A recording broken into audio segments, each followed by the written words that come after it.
Alright, you lot. So apparently some YouTubers have decided they're competition law experts now. I've spent last week watching them defend $1 billion corporation with arguments so flimsy they make wet bog roll look like titanium plating. They're banging on about UK Steam lawsuit, 656 million quid, 14 million gamers. And this collection of twonks seem to reckon watching a 10-minute tutorial on how to edit videos makes them qualified to explain how markets work. So today I'm going through every single claim these gormless wazzocks have made, dismantling them with something they clearly forgot to back. Common bloody sense.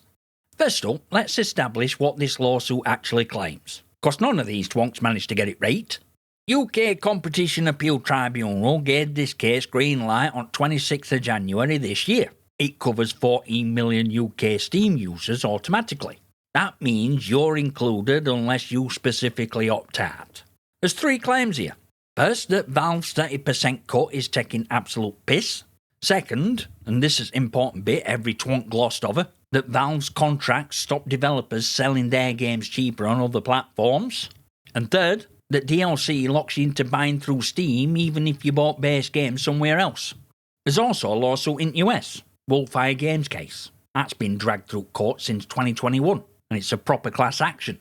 Both cases focus on the same problem. Valve's rules stop Epic Games Store and Microsoft PC Store both charging only 12% from offering you cheaper games. Now, one of our twonks spent half his video attacking Vicky Shotbolt personally. Her ties to Ofcom, Parent Zone, Online Safety Act, classic misdirection from someone who's got no better to offer. Here's the thing, you lot know what I think of Online Safety Act. It's a load of authoritarian garbage and Ofcom needs leadership that ain't ideologically captured. But even if everything he says about Shotbolt's true, it don't change whether Steam's business practices are dodgy. Slagging off person making complaint don't make complaint wrong. If a dodgy politician points out your house is on fire, your house is still on bloody fire, mate. Court's going to look at evidence, contracts, and how Valve actually behaved in market, not Shotbolt's charity work or her Ofcom connections. Going after Messenger instead of Message is lazy bollocks, completely meaningless. I can hate Shotbolt's other activities and still recognise this particular action as legitimate. That's called being honest with yourself. Some of these AI script reading twonks clearly can't manage. So let's tackle favourite defence of every Steam apologist. 30% is industry standard. Everyone charges it. Note to see here. Bollocks. Microsoft has charged 12% since August 2021 on their PC storefront. Epic charges 12%. GOG varies, but generally lower. itch.io lets developers set their own cut, often 0%. 30% standard only exists if you deliberately ignore everyone who ain't charging 30%.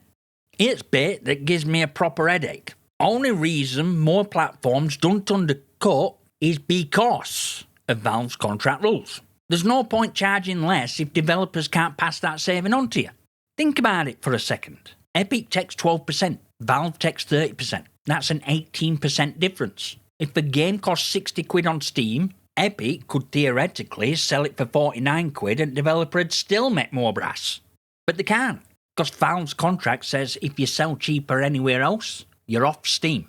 So what happens? Smaller platforms look at market and go, well, there's no point charging less than 30%. Developers can't pass savings on anyway. So why would we take less money for note? 30% rate feeds itself. Steam didn't set an industry standard through being best. They enforced it through contracts. One of these twonks tried fine dining comparison. Pay more at a fancy restaurant because they get better service. Steam provides services, therefore 30% is justified. Except there's a problem with that logic. Developers are forced to pay for services they don't use. Steam Workshop, trading cards, Steam Input, community features. Many indie devs use absolutely none of that. They just want a shop window, but they still pay full 30%. If you walked into a restaurant and they charged you for a 5-course meal when you only ordered a sarnie, you'd kick off. But apparently when Valve does it, it's just good business. But it's this one that's my favourite, because it requires kind of math skills that should disqualify you from commenting on business practices.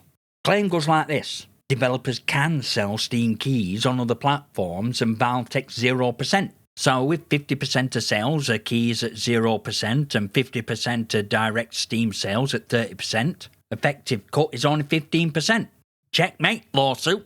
Where do I even start with this weapons-grade stupidity? First, Valve limits default keys to 5,000 per game. 5,000! For any game selling serious numbers, that's a pissing drop in ocean. If your game sells 1 million copies, 5,000 keys is 0.5% of your sales. Nowhere near 50%. Second, key requests beyond 5,000 get reviewed based on how much you're selling on Steam itself.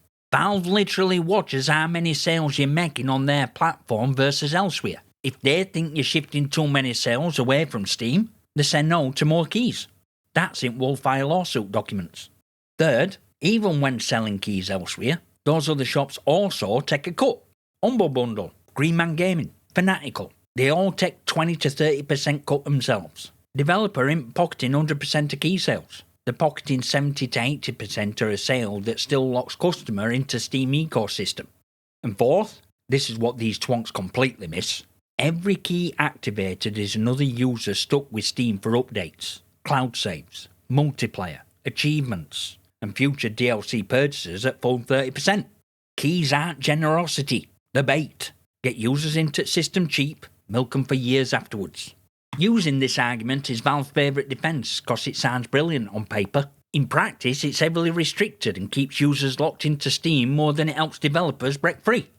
Another banger from Twonks. Epic just sucks. That's why Steam wins. EA Origin failed because it sucked. Ubisoft Connect sucks. Competitors exist, developers just choose Steam because it's better. Right, let me channel me inner Ygritte here. You know nothing, Jon Snow. This argument describes what happens when there's a monopoly and presents it as proof there's no monopoly.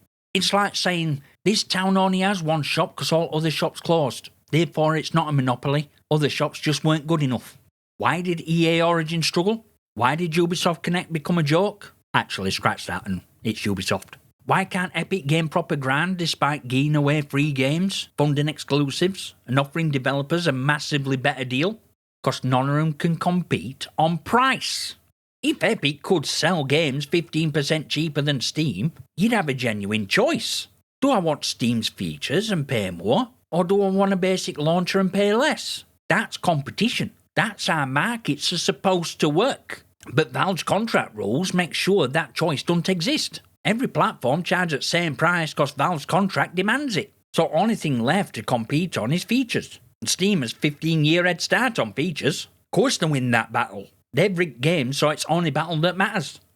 One Twonk even said Epic's 12% cut is unsustainable because they're losing money. Mate, have you ever heard of building a business? Netflix lost money for years while getting customers. Amazon ran at a loss over a decade. That's how you break into a market where someone else already rules. You invest heavily, accept short-term pain, build a customer base.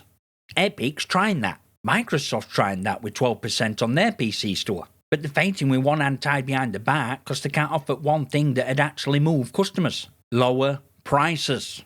And Steam's just built different defence. That same argument Microsoft used in the 90s about Windows. We're not a monopoly, we're just better. Being good at what you do don't mean you can do whatever you want. Question isn't, is Steam good? Question is, does Steam use its size to stop fair competition? Completely different questions. You know who else gets called built different? Cheaters. Big streamers on YouTube and Twitch get caught with walls and aimbots. The fans defend them to death. And then those same fans go complain about cheaters ruining the lobbies. Double think is staggering. Steam defenders do exact same thing. Moan about corporate greed. Moan about rip-off practices. Then turn around and defend Valve because they're built different. Now this one's personal because one of our twonks made a claim so confidently wrong I could physically feel my blood pressure rising. Claim? Platform parity is standard retail practice. Walmart does it. Amazon does it. This is how commerce works. No! You fucking fuckwit! No, it fucking isn't. And I know this because I actually sell products on Amazon under a different business. I don't talk about it on this channel because it's got naught to do with gaming. But it's directly relevant here because I have first-hand experience how these platforms actually work. Amazon don't force me to charge same price everywhere. I sell products on Amazon. I sell same products on other platforms where fees are lower. And you know what I do? I charge less on those other platforms and pass savings on to my customers. That's how competition works. That's how it's supposed to work. Tesco don't tell suppliers, you can't sell cheaper at Asda That'd be bang out of order. But Steam effectively tells developers, you can't sell cheaper on Epic, and apparently that's fine. But this one made me laugh though. It's about DLC. DLC must verify through same platform. That's how files work. Bollocks! That's a business decision, not a technical requirement. GOG sells games with no copy protection, where DLC is literally just extra files you download. No verification needed, no platform locking. Steam's DLC system needing Steam verification is a choice Valve made to make sure that once you buy a base game on Steam, you're stuck buying all DLC on Steam too, at 30%, forever. And one of these twonks thought they'd found perfect gotcha. Why ain't every platform being sued? PlayStation, Xbox, Nintendo all charge 30%. Why just Steam? Congratulations! You've shown everyone you don't understand the difference between a closed box and an open platform. PlayStation's a closed system. Sony makes hardware. They control what runs on it. You want to play PlayStation games, you need a PlayStation. That's a hardware situation, and there's separate legal questions about that. But it's a completely different setup. Steam runs an open PC platform. Anyone can make a PC game. Anyone can sell a PC game. Multiple shops compete for the same customers on same hardware. That's supposed to be a competitive market. Lawsuit says Valve has used contracts to strangle that competition. But it's real kicker that proves these twonks didn't do 5 minutes of research. Consoles don't have same contract rules. Developers can price games differently across PlayStation, Xbox and Nintendo. You'll regularly see same game at different prices on different console stores. That's allowed. That's normal. What's not normal is one PC shop telling developers, if your game's cheaper on other PC shop, you're gone. That's what makes Steam's practices different. That's what lawsuit targets. One twonk tried to argue Steam competes with consoles anyway, so we should look at whole digital entertainment market, not just PC game shops. That's desperate nonsense to make Steam's slice at pie look smaller. If you're a PC gamer who wants to play a specific PC game, you can't swap that for a PlayStation 5. They're not the same thing. Court will correctly look at PC game shops, where Steam dominates.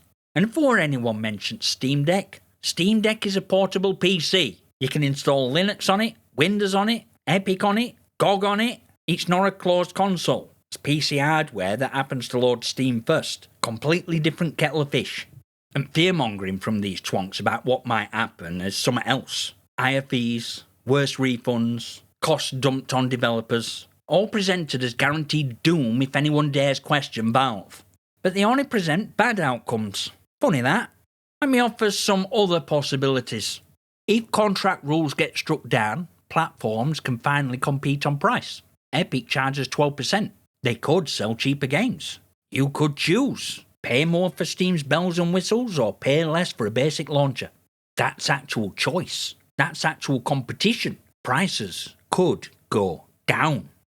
Now, I'm not naive. Big publishers, Ubisoft, EA, Activision, they'll pocket difference. They're not passing savings on to anyone. They'll charge same everywhere and laugh all the way to the bank. We all know this. But majority of developers on Steam aren't Ubisoft. They're indie devs, solo developers, small teams surviving on pot noodles while fat cat suits who shift millions of units get charged reduced 20% rate. That's cruel joke as Steam's sliding scale, by the way. Developers who need help most pay highest percentage. Ones swimming in brass get a discount. If contract rules go, these indie devs can finally go to Epic, or itch.io, or their own website, sell at a competitive price, pass that saving on to you, and maybe build enough for a customer base to not starve while making games. They'd have options. Right now, they have no options. Charge same everywhere or get kicked off Steam and basically stop existing. One twonk said developers can already run temporary sales and bundles on other platforms. Aye, they can. But why should permanent lower prices be banned? If Epic charges 12% and a developer wants to permanently sell 10% cheaper there, why is that Valve's business? Why should Valve get to decide what price a developer charges on someone else's shop? Answer is they shouldn't, unless you're running a dodgy operation. These absolute weapons have built their entire defence on slagging off folk bringing lawsuit, misunderstanding how shops actually work, parroting Valve talking points without checking out, and treating I like Steam as if it means something in court. For the services to corporate ass kissing and the crimes against basic logic, I hereby award all three of them Scotty McGaming Golden Twonk Badge, second class, for outstanding achievement in missing point while sounding confident. Wear it with shame, lads. Now look, I'm not going to sit here and pretend this lawsuit is going to make you rich. It won't. Bite-time funders take their cut, lawyers take the slice, and claims administrators skim their bit off top. You're probably looking at 5 to 10 quid in your pocket. Maybe enough for 2 or 3 pints in my local, depending on what you're having. I'm not going to grumble at free beer money for filling in a form online.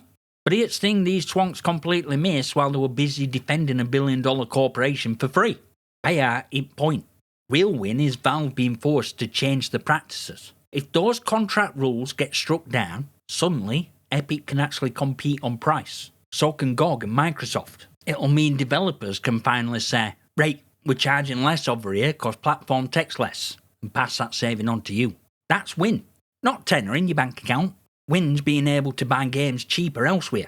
Actual competition in a market that's been stitched up for years. You wouldn't need to wait for Steam sale to buy that game you want. Win is choice. Tenner to start, but hundreds saved in continuing to build your library. Like, subscribe and all that bollocks? Drop your comments and questions below. And remember, knowing naught about art markets can't stop these lot, so it shouldn't stop you either. And I'll see you next time, you magnificent